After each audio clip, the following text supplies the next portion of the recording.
Welcome everybody to a Zoom tasting, and tonight's theme is something I just came to me. It's a tasting of some regions that are lesser known regions of the Great Dividing Range. And I think I was somewhat fascinated by this concept, and I'm just going to show you here a little bit about the Great Dividing Range. So if I go back to, there is the Great Dividing Range. Those of us that did the old-fashioned history in school will recall that when the original European or English settlement of Sydney occurred, which was 1788, it took a long time for the initial explorers to be able to cross the Blue Mountains. And so they were confined to the coastal plain. And so it just is one of the interesting bits of geography of Australia, that bright yellow part there is this quite mountainous mountain range that runs the full east coast of Australia, a little bit back from the coastal plain. And once you cross the Great Dividing Range to the west, you hit the flat inland Australian Great Outback. But the Great Dividing Range has got all sorts of interesting bits of geography. There are some really high parts, there's snowfields, there's not so high parts. There are slopes that slope to the west and north and east and the south. And there's a lot of interesting wine regions that over the years have popped up through the Great Dividing Range. And I'll just have a look at if I go now down to the next slide, that's just a general wine map of bits of Australia. But you can see there that the granite belt of Queensland is included as being on the Great Dividing Range. And you can see there the different regions, the New England region, northern New South Wales, and then you have Orange and Mudgee. And the Hunter Valley kind of is more on the coastal plain, really. And then you've got the Canberra region and a very diverse area that's just known as hilltops, which includes some Tumbarumba and Gundagai and so on. And the Great Dividing Range then continues into Victoria and turns to the west. And we have Heathcote and Beechworth, where one of the wines is from tonight that some of you received, is in that area there. So it's a pretty diverse and interesting area, lots of variation in the difference of terrain that you find. But one of the things that characterises Great Dividing Range wines is normally they have higher altitude. Normally they can be pretty arid and pretty rocky. One of the great advantages of higher altitudes, certainly in southeastern Australia, is the colder climate.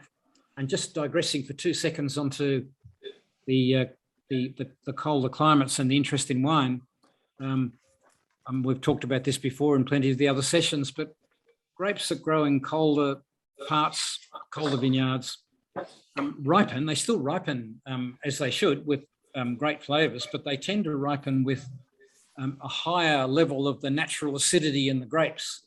And high acidity in grapes does a couple of things. It certainly means that fermentations and handling of the grapes is a lot more stable, but also it means there's a lot more freshness and savoury quality to the finished wine, which in terms of food matching and younger wine drinkers and general consumer tastes as they are, there's a lot of interest in that. There's still a lot of people who don't particularly like the savoury taste of wine. And of course, I believe in horses for courses. There's nothing wrong with warmer, full-bodied, more alcoholic reds from the Barossa Valley or South Australia either.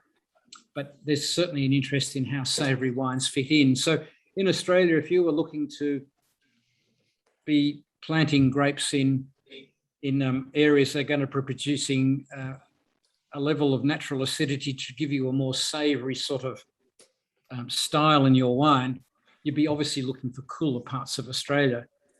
If you can't go to southern Victoria or Tasmania, but you can certainly go to parts of the Great Dividing Range, even as far north as the Granite Belt in Queensland, you can find pockets that certainly,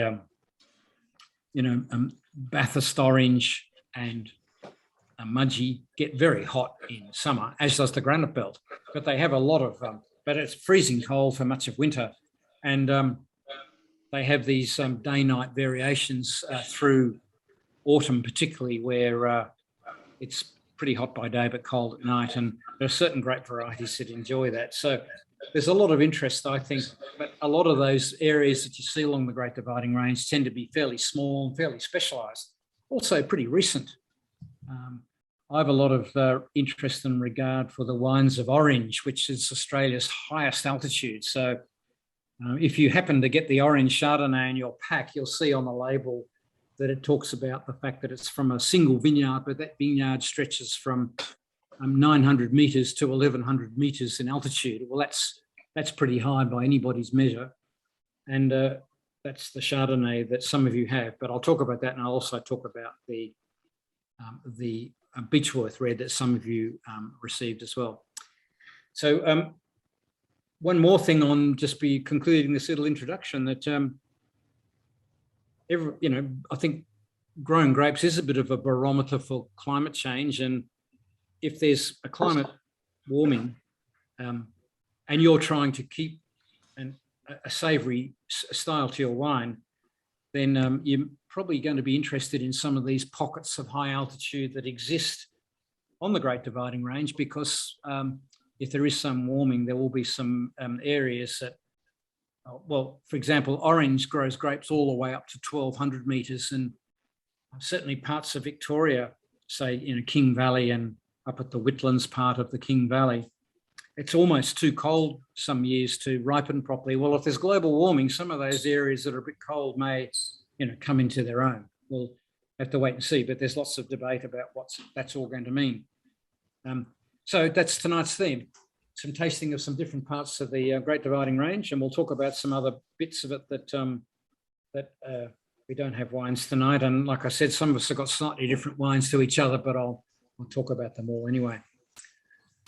Just welcoming Gary Crittenden sitting there smiling away with a Gary. I'll just have to go back to this chart. I was just telling everybody before you joined in that I've got a session in have a look at this. This is a session in September, and we've got some wines on the 5th of September. We're doing another classic Australian wine regions, and I've got a Mornington Peninsula list. Yeah.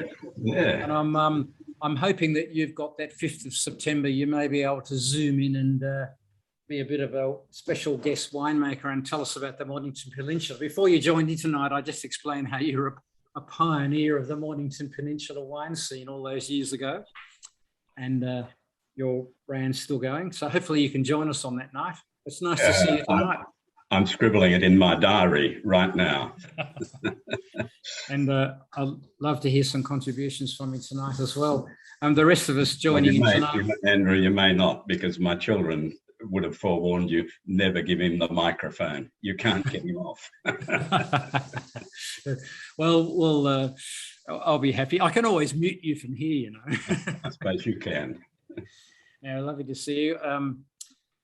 We have a few people who can't join, so we're recording this, and we have people who've joined tonight, several in lockdown in Sydney, where they've been locked down for some time and continue to be so.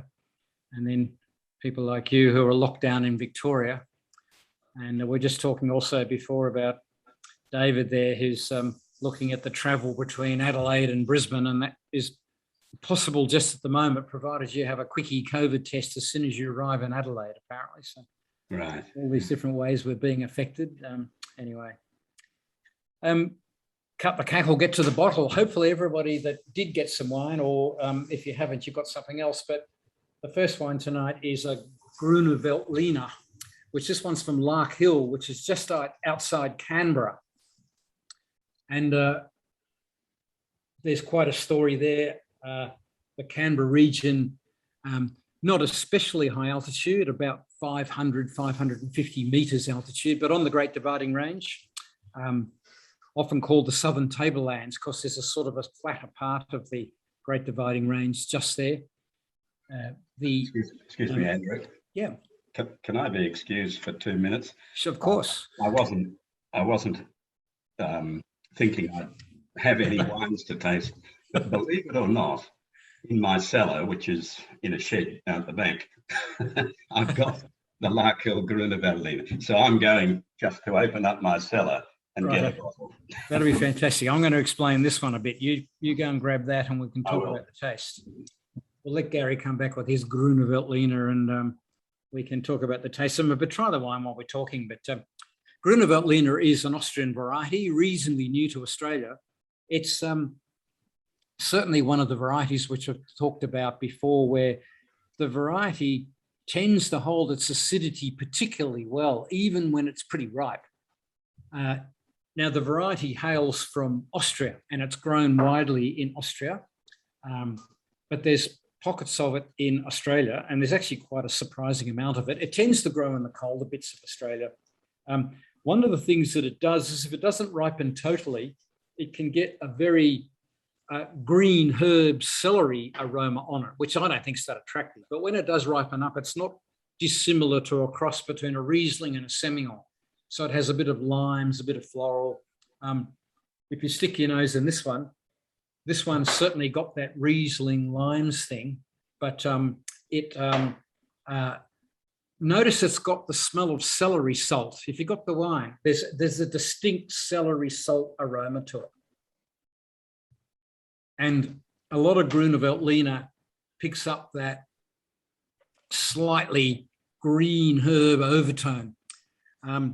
In Austria, where they get some bad years, it can be really herbal, really green, and really searing acidity. And, I don't think, I talked before about it's nice to have acidity on wine if you're looking for the savoury style, but it's a question of balance. You can't just have huge high acidity for the sake of it. And one of the criticisms about Austrian Gruner Veltliner is that it can be very acidic. Mind you, they've had some pretty ripe years since 2014, like most of Europe has, and Austrian Gruner Veltliner is not unlike a Riesling. This particular wine here is not unlike a Riesling. It a little bit more of that herbal overtone to it, not as much of that floral limes character as a Riesling, but nonetheless that style. And if you taste it, you'll see the acidity. Acidity is a tingling freshness that you tend to get on the front of your tongue. The acidity agitates the skin of your tongue just to the sides of the tip of your tongue, and it tries to get under the tip. And it's one of the few things in a taste of food or wine that's localized to a particular area. So if you could actually squirt the wine onto the back of your tongue and not have any of it go to the front of your tongue, you wouldn't taste the acidity. Whereas other traits in wine like alcohol and tannin and so on don't do that. They fill the mouth and they have a kind of a particular shape. So the interesting thing is about acidity is it gives you that freshness and that tingling. What year is that, Gary? 13. Okay, this one I've got a 19 tonight, but 19. maybe interesting. Yeah, this 19 is very fresh, very good, nice acidity, nice tingling acidity. We're just saying the wine's got that Gruner Veltliner slight celery salt, slight herb, but otherwise quite like a Riesling, and has a certain freshness, sharpness to it. With your one, with a bit of age, it would probably have filled out. I wonder whether it's keeping the acidity going well. This is a wine I've tasted recently out of my cellar, and yes, it is still quite tart, refreshingly so. Yeah. You may, I don't understand how these things work, you may or may not see by the colour that it is showing a bit of development, far more than yours, as you'd expect, seeing it's 8 years old. Yeah. Yeah. This one that we have has that really tingling freshness. It's a really nice tingling sensation. Sometimes you get acidity on wine that's got a really hard mineral acidity, like sort of tasting something metallic, and it's got acidity, all right, but it's hard. Whereas when you have acidity that's got a real tingling freshness to it, that's what's so desirable about a lot of wine styles, and this wine's definitely got it. The vintage we have anyway. The Gruner Veltliner is pretty famous for holding its acidity, so it's in a lineup of wines, if you knew to look for that slight celery salt edge to it behind that sort of floral citrus limes thing, you'd probably be a little bit of wake up to Gruner Veltliner, but otherwise you'd probably say something like Riesling, I'd reckon. It's certainly in that area. It's very nice. The Lark Hill's a producer just north of Canberra, near an area called Lake George, which is an interesting part. I see their back label says lays claim to the fact that they were the first growers in Australia to plant Gruner Veltliner. I don't know if that's correct or not, but they've said it on their back label. So Lark Hill's certainly a pretty famous producer that's been around the Canberra area probably for, let me see, they would have planted in the 1980s. So they've been there for 40 years or so now. So that's quite a long time. And they're a very substantial producer in the Canberra region. Anybody got a question or a comment about Gruner Veltliner or the Canberra region for that matter, or anything along those lines? I have a question. So I'm not really familiar with Canberra wines at all. Are they known for any other varieties? Yeah, I think they're probably best known for a Rhone style, which they'd call it Shiraz, that is. So they've got a very famous producer called Clonakilla, who's one of the national icons who is just north of Canberra also, but on a slightly different part to where this one, Lark Hill, the Clonakilla winery is on the it's on the Yass Road leading out of Canberra. And I think probably along with Helms, that's another famous producer there that does a number of wines, but certainly promotes his Riesling very heavily. Helms and Lark Hill and Clonakilla, I guess, were the ones that tended to put Canberra on the map, but particularly Clonakilla with their Shiraz Viognier. It's the Rhone style, the Côte Rôtie style with a touch of Viognier in it. They also make a straight Viognier, and Clonakilla is a fairly famous wine. So I think, Ellen, if you're looking at what Canberra was famous for, anybody having a bit of a quick look at Canberra regions would probably see Lark Hill, Helm, and Clonakilla. And of those, Clonakilla would probably pop up the fastest and the most elevated for its Shiraz Viognier blend. But then Helms pop up with Riesling and other things. And Lark Hill, interestingly, pops up with Chardonnay. If you ask me about Lark Hill, I think they're quite famous for Chardonnay, but here we are with their Gruner Veltliner. Anyway, it's just something to be... and Andrew, am I right in thinking that Lark Hill also make a Viognier, a straight Viognier? They do, yes. Yeah. And Clonakilla make a straight Viognier, which has done very well for them. They've certainly become known for it. And done well and for there. For a while, now I've got to get the time scale right. In the 1990s, when there was a lot of interest in the Canberra region and the Hilltops region. Now, the Hilltops is an area sort of west of Canberra, around Gundagai and Young, and up into Tumbarumba, which is a very interesting high altitude valley where there's a lot of Chardonnay grown, and a lot of big producers source Chardonnay there.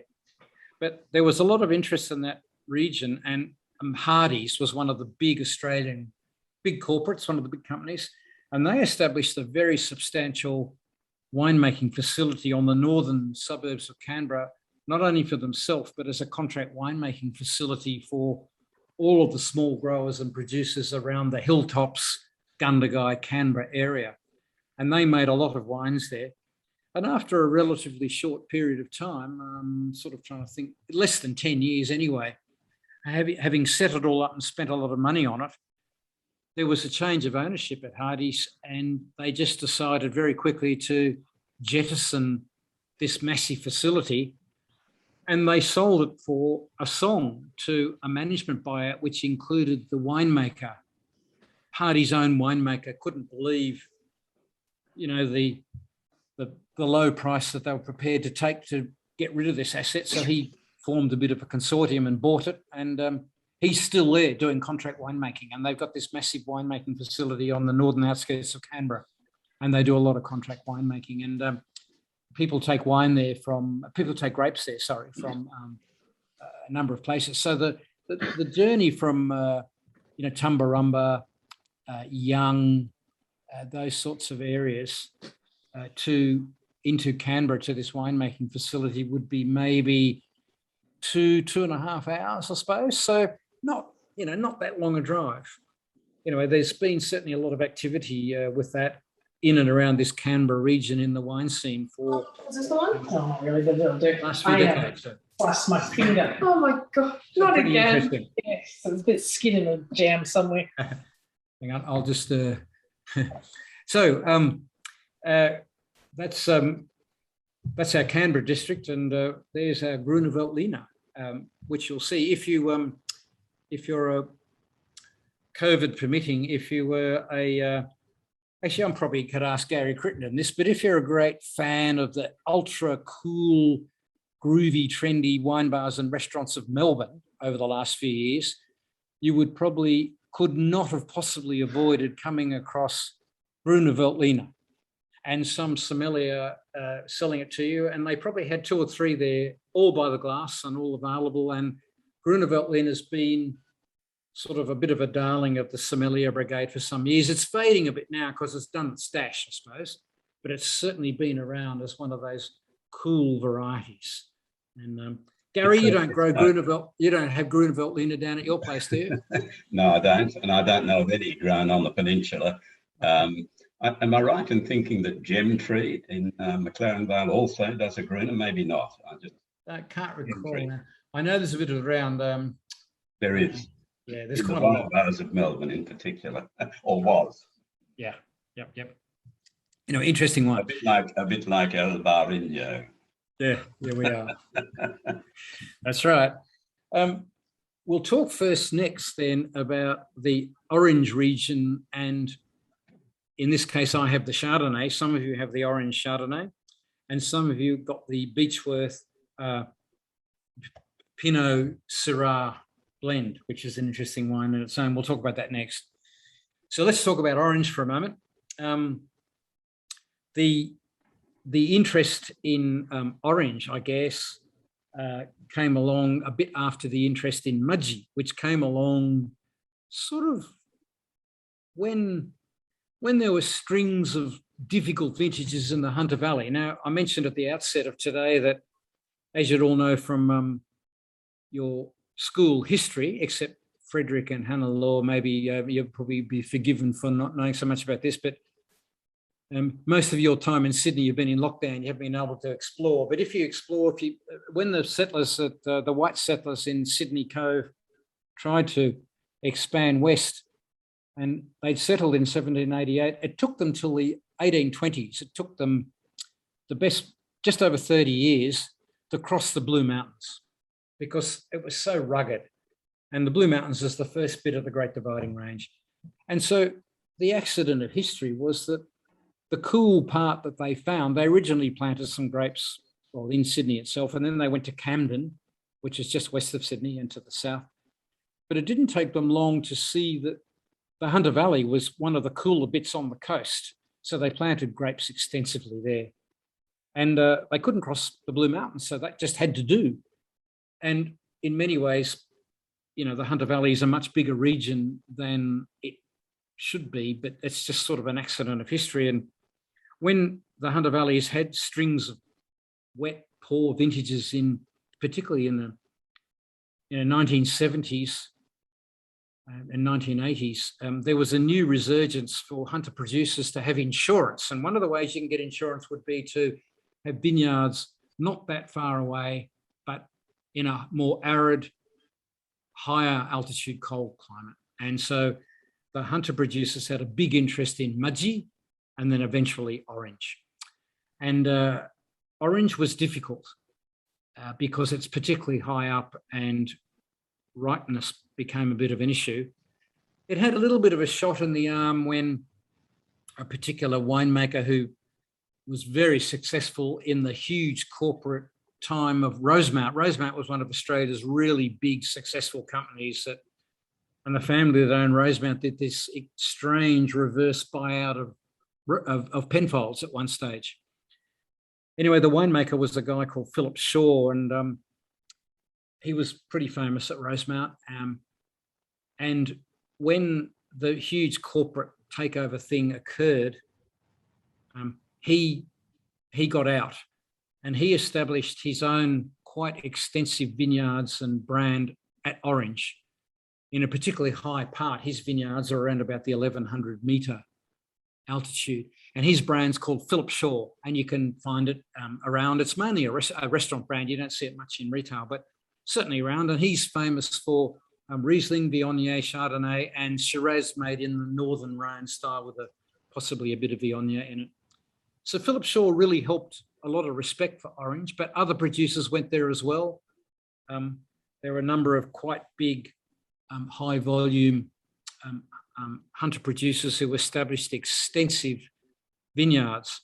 A lot of big corporate investment in the Orange area, a lot of whom struggled a bit because they overplanted, and I won't go into corporate history now, but a lot of old names of money being extensively planted and so on.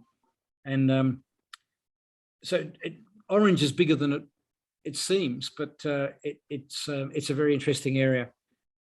I think Orange Chardonnay can be spectacular, and you get that cold climate, very good levels of acidity, and you can get some really interesting wines. So this particular wine, if you happen to have it, which some of you do, so we have an Orange Chardonnay from Gilbert Vineyard. I find that Orange Chardonnays do tend to have a very citrus, almost tangerine-y grapefruit edge. They have that white peach thing of Chardonnay, but they get this grapefruity tang on them as well. It's something, well, the Adelaide Hills does that a bit as well. And the aroma of the wine suggests it's going to be quite acidic and dry. When you taste them, they have a surprising degree of richness and softness. And when you taste that wine, it's particularly soft.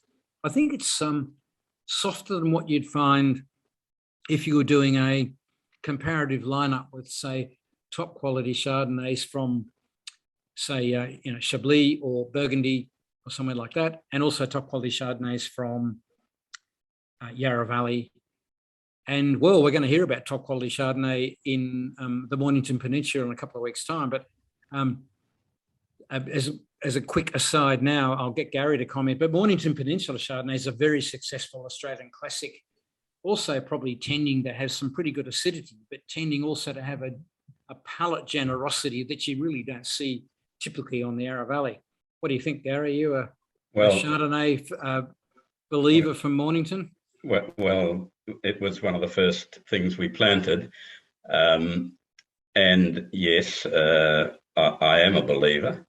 It's had for want of a better expression, a checkered career, because initially, like many places in the New World, we became obsessed with malolactic fermentation, and that was sometimes taken to excess and dumbed the wines down and flattened them right off. That and a combination of too much new oak.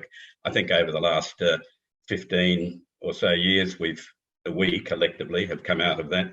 We do far less malolactic fermentation now, and we in particular, I can't speak for other growers, don't have nearly as much new oak in their wines. So the wines are far more, for want of a better expression, Chablis-like.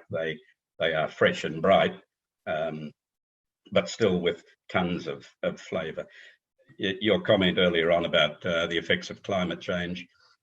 When we started to harvest grapes here in 1984, vintage was typically either very late March or the first week or so, or 10 days in April. Today, it is typically as early as very late February and the first week in March. So ripening has come forward here by 3 to 4 weeks in 40 odd years. So having said that, we've been able to devise techniques to retain acidity and dumb down the excessive ripeness of sugar ripeness. Yep. I told you, don't give me the microphone. No, we're enjoying it, enjoying the comments. I've got we're going to just talk about the remaining wines, and then I've got another little story about the intriguing interest, I think, in pockets of cold climate up and down the Great Dividing Range and around in Victoria, which I'll come to, because there's quite a difference, that kind of thinking on wine regions to, say, South Australia, which I'll come back to. So there's an orange Chardonnay, and orange Chardonnays will age beautifully for 2, 3, 4, 5 years, I guess, usually retaining quite a bit of acidity to give you that mineral interest, but that grapefruity, tangy flavour I find pretty attractive. And I find this wine very attractive if you happen to have it. Some of you, instead of getting that wine, receive the, I think it's called soft red, or what's the label on it, Frederick? It's got a label, something soft red, I think, or something. Yeah, Preda Rouge. Yeah, ready to drink. Okay. Yeah. Yeah, something like that. Yeah. Okay. So, and I think it's a blend of Pinot Noir and Syrah or Shiraz. Yeah, I think on the back label, I'm pretty sure. And a bit Sangiovese. Oh, and Sangiovese. Okay, well, that'll give some acidity. I'll just go back to my, I'll just show you this. I'll just go back to the map again and go to my map of and show you Beechworth. So here's, we've now moved, well, we were up here in Orange. We've now moved down into Victoria. We're still on the Great Dividing Range here. So Gary is talking to us from further down here on the coastal areas, but inland here in this sort of high country through here is where there are a number of very interesting regions, and that's where Beechworth is situated. Many of you have probably heard of King Valley, which is probably a more famous area there, which has been which produces a lot of cold climate wine for a lot of producers in Victoria. So Beechworth would be considered a Victorian cold climate, but inland climate, inland location. So it has the so-called continental climate effect, where Gary's talking to us from, which is the Mornington Peninsula. It's a Victorian cold climate, but it's on the coast, coastal, so much more maritime influence and much milder. So Beechworth is, an inland area. It's got a number of very famous producers, and early on, some boutique producers got there and made a lot of very famous wines. Sorenberg and Gioconda come to mind, particularly Gioconda. Their wines are all above $100 a bottle, and one of the big Australian iconic names, and they're at Beechworth, or just near Beechworth anyway. So this particular wine you have here, those of you that received it, it's a Beechworth wine. This particular producer does make straight Shiraz and straight Pinot, but this one's obviously a blend. And as the label suggests, it's a wine for some more immediate enjoyment. It gives you a bit of the Pinot Noir juiciness, but with a bit of extra body that you expect from Shiraz. And there's a bit of spicy, cool climate Shiraz character about it. I guess the Sangiovese on it would be contributing to that that sort of red sherry tart. It's probably pretty savoury. I can see Frederick nodding his head. It's probably a pretty acidic, savoury wine, I would have thought. And in my experience, the reds of Beechworth area certainly tend to have a pretty savoury, acidic finish on the wine. So I'll give you that degree of tartness there, and works pretty well when you have a good vintage. If you get a wet vintage or an especially cold and wet vintage, you can wind up with a pretty tart style, but certainly into that very interesting acidic finish. And if global warming is going to have a profound effect on us, it's an area that is probably going to benefit from a slight warming of their climate.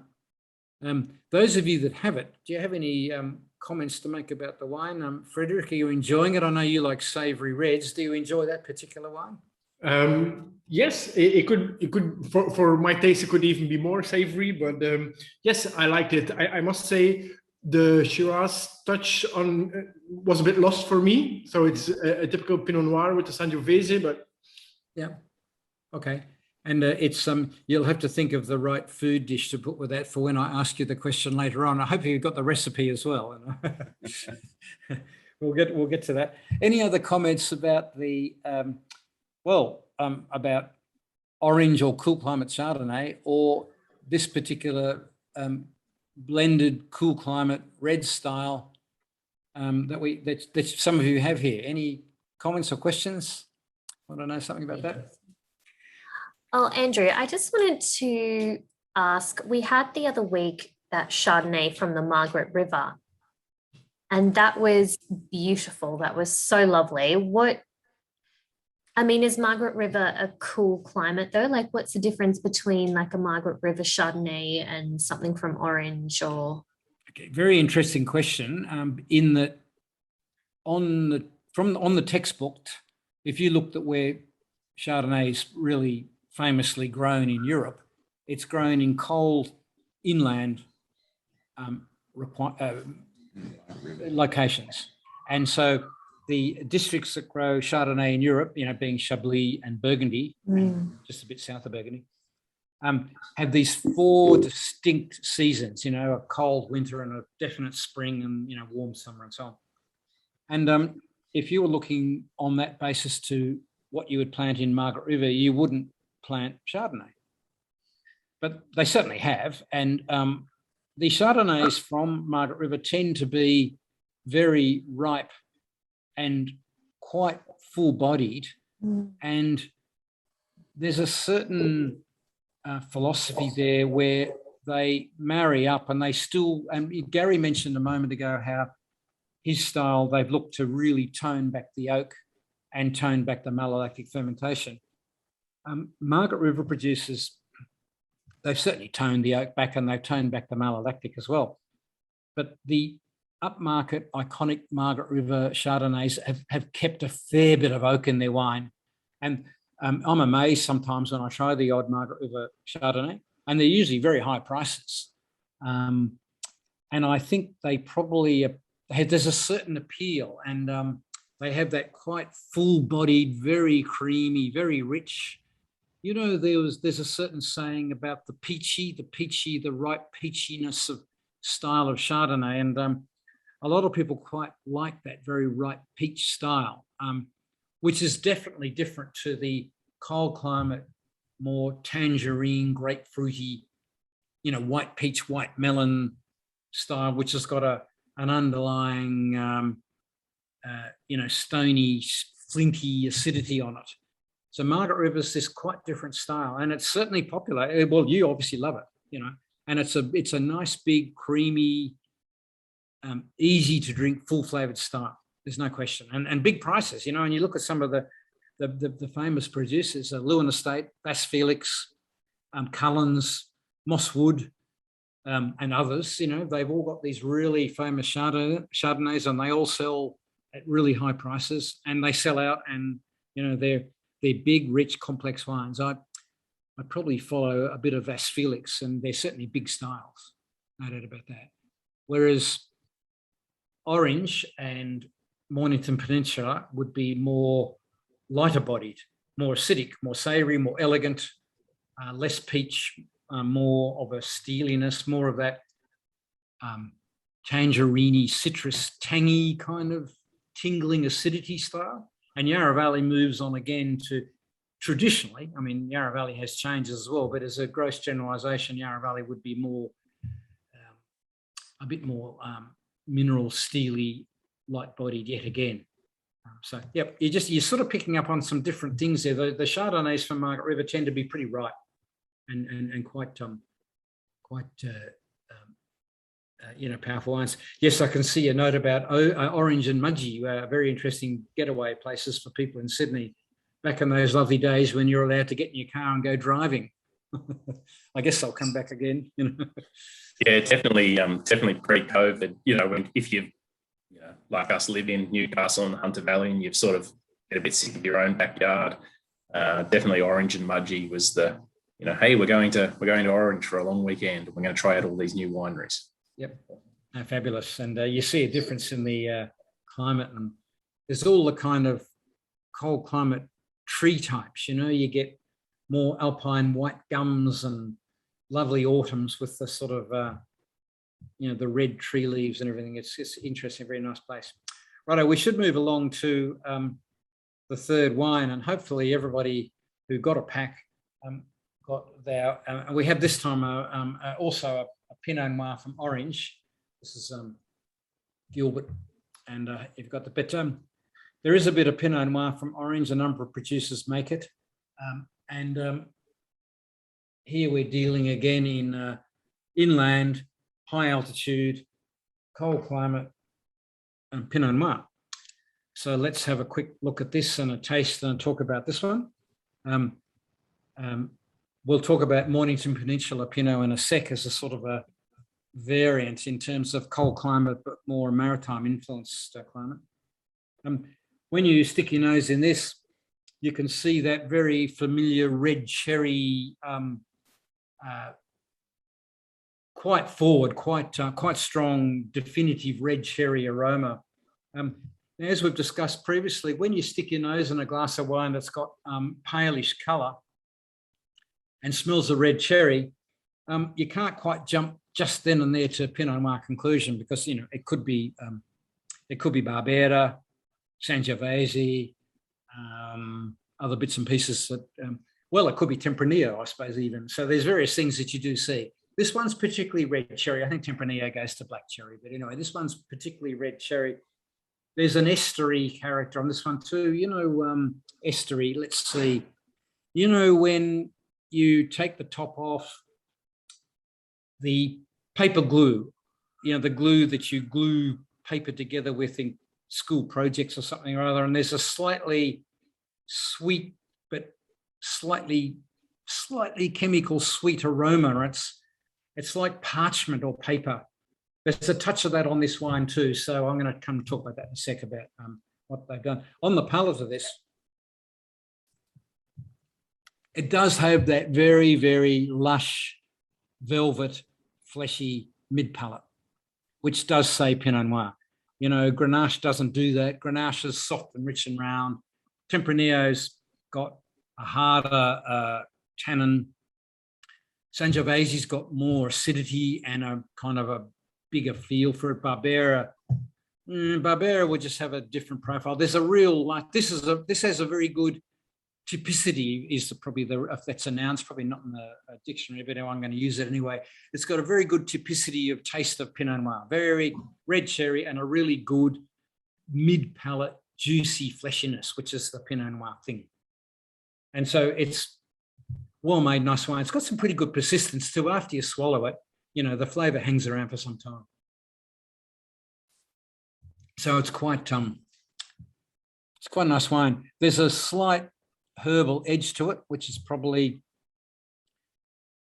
the cold climate as well, and there's probably some stalks. They probably incorporated some stalks, whole bunches, that is, with the stalks still on them in the fermentation, and you pick up a bit of complexity in that way. But overall, it fits the bill pretty well for a pretty good Pinot Noir. And that it does finish with that slight savoury acidity on it. And that particular red cherry with a touch of that slight herb edge to it, slight sage edge, is pointing to cold climate Pinot Noir. So interesting wine, nice wine. The difference to a Mornington Peninsula wine, Pinot Noir, would be Mornington Peninsula has got the cold climate and the acidity, but much darker fruits than this. This is a very red cherry, red strawberry, slight herbal aroma. This is a wine that has a character on it that says it's from a pretty cold origin. And but anyway, still, it's an interesting style, and I'm enjoying the wine, but quite a cold climate style for you. Before we kick over to Gary to say something about Mornington Peninsula Pinot Noirs, Don't try some. There's the hand reaching in here from off the camera here. That's so hello to Gary. Bob. Hi, Bob. Hi, Gary. I look forward to catching up in Brisbane in the coming weeks, months. The lurching hand usually reaches in and grabs the bottle from off the, Anybody want to got a comment about this is a particularly Australian cold climate Pinot Noir. Anybody want to make a comment about it, about enjoying it and comparing to other Pinot Noirs you've had, and what you think about this particular one? Yeah, Andrew, I haven't got the Pinot Noir here, but I had a fantastic circa the other night. I think which is the Mornington Peninsula one, and I'm curious just about, I know I harp on a bit about it, but like what clone maybe this Pinot Noir is, and what the terroir of the region might contribute to that. Well, we might get Gary to have a bit of a word about that. Firstly, the Mornington is different to Orange. It's for reasons we've already discussed, but also the other thing is that Pinot Noir is probably, in terms of the premium varieties, a very famous variety for being sort of genetically unstable or genetically able to have different clones emerge. And the different clones that you grow have quite an effect on how the vineyards grow and what kind of crop you produce. So it's very common that when you start getting into the finer points of producing Chardonnay, winemakers and enthusiasts often talk about the climate and the style, but they start talking about clones pretty quickly. And so you don't see that very often on many other varieties. In fact, you don't really see it at all, particularly. A little bit on Shiraz, maybe from the history point of view, but Pinot Noir is one of those things where the clone thing is always discussed as part of the deal. Gary, can you take over? Tell us about the differences to the Mornington Peninsula Pinots typically, and where the clone thing fits in. When we first planted here 40 years ago, there was really only one clone that we could readily find, and that was MV6. And that, of course, was the clone that was planted at Tyrrell's in the Hunter Valley. And that had come in hundreds of years past from France. That's categorical. It was widely planted. It's still extensively planted today, and it's still highly regarded. Having said that, of course, because we're all obsessed and besotted, I'm not quite sure why, with Burgundies, many of the more recent growers have become obsessed with planting Burgundy clones, which are now fairly readily available in Australia. They've come from Burgundy to California, where they've been extensively propagated and trialled, and lots written about them, and then imported through the correct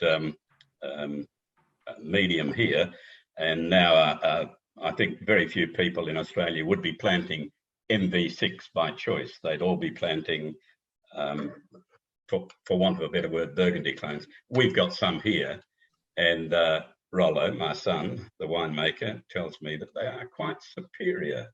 And who am I to argue with him? In fact, he allows me in my retirement to make a small batch of wine every year. I get 2 tons of fruit at his discretion, and it's never what he regards as the top clone. He gives me, this is your row here, Dad. Go for it. You get the cast-offs, do you? So not the we don't have cast-offs, but yes, I get what I'm told I can have. It's interesting, of course, what has happened in the last 40 years is we've learned how to deal. When I look back at some of the really early efforts of Pinot Noir in this country, they were little more than a sort of an affectation of cordial. They didn't have a lot to offer, and they deteriorated in colour very quickly. But today, of course, they're very well made. And you alluded to the technique of the wine from Orange, of whole bunch and fermenting on stalks. That's something we do regularly. And of course, just as people got into trouble in Australia with too much malolactic in Chardonnay, we also got into trouble with too much whole bunch stalk fermenting on Pinot Noir. What people didn't fully understand back when they started to do the French thing was if you're going to ferment on stalks, the stalks must be ripe. In other words, if you have green stems on the stalks, you're going to get a very aggressive, unpleasant, unripe character in the wine. So we played around with it for years, and we believe we now have a, for want of a better word, a model of what we look for in the bunches. Unless we have a certain degree of browning on the stalks, we don't pick it. We even go through the stalks on the sorting table and get rid of anything that's a bit too green, because we know it won't give any good characters to the wine. And do you think there's a generalist flavour for Mornington Peninsula Pinot Noir that you can define? No, I don't, and I'll explain why. This is another thing that took us years to come to grips with. Of course, where I am, I'm sitting on the coast virtually, you know, fairly low levels, and of course, a lot of the early vineyards here were planted up at altitude. Now, altitude here isn't like Orange. Altitude here is 1,000 feet above sea level, and I'm 100 feet above sea level. Our fruit has always had a riper, more generous character than the high altitude wines. In fact, the high altitude wines struggled in many years. In the early days, 40 years ago, 30 years ago, they struggled to get adequate ripeness and colour. So you had weak, not dilute wines, but you know, they weren't truly representative of a good Pinot Noir. They, as have other regions in Australia, benefited climatically by climate change, because their fruit now, even though it ripens earlier, previously it was, if anything, ripening too late. Yep. Thank you. Yeah. Well, we're going to have a good look at Mornington Peninsula, and I'll get some maps to show the area in a bit more detail. Gary, just while I think of it, so after we finish this session, if people participating want to have a quick look at your website, what's your website that they should look at? It's pretty straightforward. www.crittendenwines, that's all one word, yep. CRITTENDENWINES.com.au. And okay, Crittenden Wines. Crittenden Wines. Okay. Yep. If I can just make one further comment.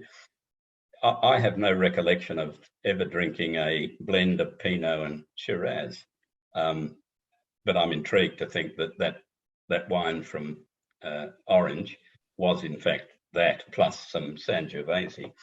Having said that, pardon me for promoting this here, but I can't help myself. You know that, Andrew. I'm just about to release a Nero d'Avola that I made in 2020. It'll be released in sometime in the next month. And without knowing what I'm talking about, which is not uncommon, I've described the flavour profiles as, think of something like a blend of Pinot Noir and Shiraz. Now, you can see I was just making that up because I don't know what a Pinot Noir and Shiraz would taste like. But what I'm doing is saying it has the fragrance and lightness and elegance of a Pinot, and yet a nice, some substance without being aggressively so, of Shiraz. Gary, will that wine be available online to purchase? It'll only be available. It'll only be available online at our wine through our wine centre, but it will be. I expect it'll be released maybe late September, so keep an eye out for it. Keep an eye out. If you're familiar with Nero d'Avola, as I am, because I've drunk a lot of Nero d'Avola over the years. D'Avola is a town at the bottom of Sicily. And the extraordinary thing about the grape variety Nero d'Avola, a red, for a grape that grows in such a hot climate, it's surprisingly always, and I'm being a little bit all canvassing here, but it's surprisingly refreshing and bright always, unlike, say, a Shiraz that comes from the Barossa Valley, which are riper and richer and fuller and more alcoholic. So Nero d'Avola is, I think it's a variety. It's not uncommon now, of course. There's a lot of it grown in South Australia.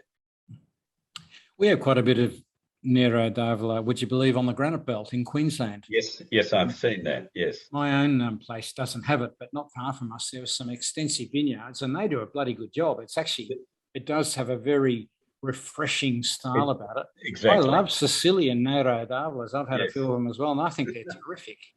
Yeah. Well, we'll keep an eye out for my Nero d'Avola. We will. Well, everyone can see your Crittenden wines at the bottom of your screen, so we can all write that down and note. We can do the search and have a look at that. So good. That's an interesting thing. So which is lovely. Now we should in a moment go and Frederick's going to give us his a recipe of the week and his food of the week, which is matching one of these wines with a bit of luck, and they'll have to get the recipe together and I'll post it on the website. But just to finish off, I remember quite some years ago, I did a bit of consulting to winemakers at Orlando Jacobs Creek about 10 years ago. And they always had an avowed aim to make the Jacobs Creek brand a wine made in Australia, but they wanted to have international appeal. And I think they did a pretty good job. If you taste Jacobs Creek to this day, they've never had that big, ripe, forward Australian Chardonnay style. Their Shiraz is surprisingly elegant and lean. And so on. You can go through their wines and sort of say the same thing. And anyway, I was showing off Australian and European wines to their winemakers and so on. But I remember at a particular seminar with their senior winemakers and a couple of their directors, and one particular director I got to know quite well, who's sort of retired not long ago.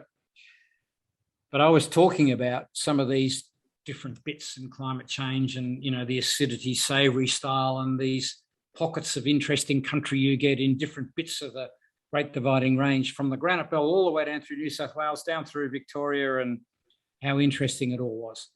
And I remember his and the others' reply to me, that's all very interesting, Andrew, but we have to make a high volume of wine with huge reliability and extreme low risk. And we're owned by big corporates. We just don't have that ability. We can't tolerate a low or poor vintage with low production, because we're pre-committed in everything that we make. And we sell it all too, even though we make hundreds of thousands of cases of certain wines. And so we've done what so many corporates do. We've gone to this incredibly reliable area. So we have a big winery in the Barossa Valley where we grow a lot of grapes. And then we buy a lot of grapes in from the Riverland, or from, the Murray Valley sort of area. And of course, South Australia's got this ideal climate for growing grapes. It never rains at the time that it's a danger. It rains when it's okay to rain. It doesn't rain in summer or autumn.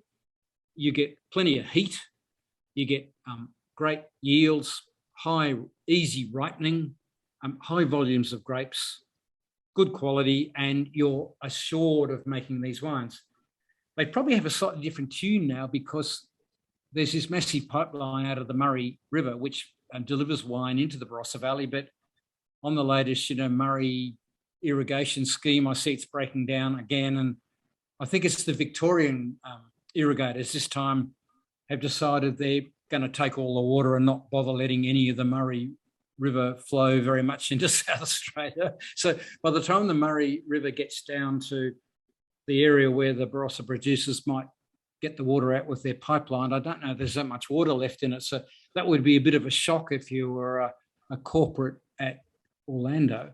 But certainly until these recent times where that's a threat, that's been the tale of so much South Australian winemaking. It's such a reliable area, but of course it produces a very bigger, forward, ripe style. Whereas the wines we've seen tonight are not that.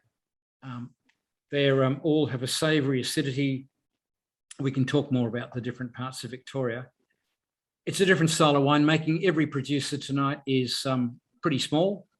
When you talk about wine producers all down through parts of the Great Dividing Range, with maybe the exception of Brown Brothers at Millawa, who do a fair bit of stuff from King Valley and so on, most of the wines you'd find from the areas we're talking about tonight tend to be the small producers.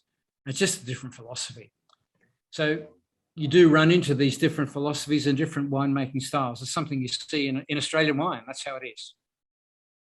Okay, we should we're going to run out of time shortly. We should nip over to Frederick, and you can give us your recipe, your accompanying food at the moment, and an accompanying recipe. I'm going to try to sell you something, a starter dish with the Gruner Veltliner. Yeah. And we're going back to the old countries, and I would go back to Germany. And so in Germany, they, and also of course in Belgium, where we come from, we're very fond of asparagus, but not the green asparagus, but the white asparagus, right? And in Germany, they call it the white gold, right? They're really fond of it. And so we have a twist on that. It's a white asparagus Flemish style. Actually, in Flanders, we call it à la Flamande, which is a bit sad. We need to use French to describe our own specialty dish. But so it's a starter where you have white asparagus, with a boiled egg that you mash on top of the asparagus, and with a bit of melted butter on top of that, and you would eat it like a starter, and it's delicious. But because you only have the white asparagus a few weeks a year, so everybody in Belgium and in Germany will be waiting for that exact period, and then all restaurants start serving it, and everyone will eat those weeks almost every day, that as a starter, which is great. And it combines well, I think, with Gruner Veltliner, with the sort of the saltiness that it has a bit of Gruner Veltliner, because I know that asparagus doesn't combine well, and I think that is a great dish to try it with. Thank you very much. I agree. Sounds wonderful. I'm feeling hungry already. We'll be heading off there shortly. Right, gang. Well, I showed you briefly the dates in September, and Gary, I'll send you separately an email as a reminder, and I'll see whether Gary can join us, because we're going to talk about the Mornington Peninsula that night and try some wine there.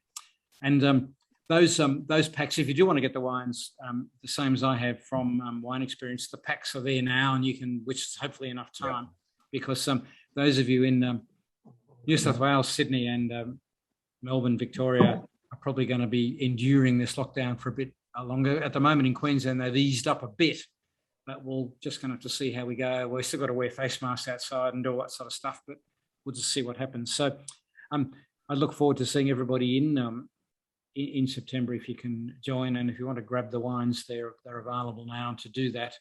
Otherwise, get something similar. And Gary, lovely to see you, and thank you for likewise joining us tonight. Question: if I want to get a bottle of that red from Orange, the Pinot and Shiraz with a bit of sand, that's available from through your website.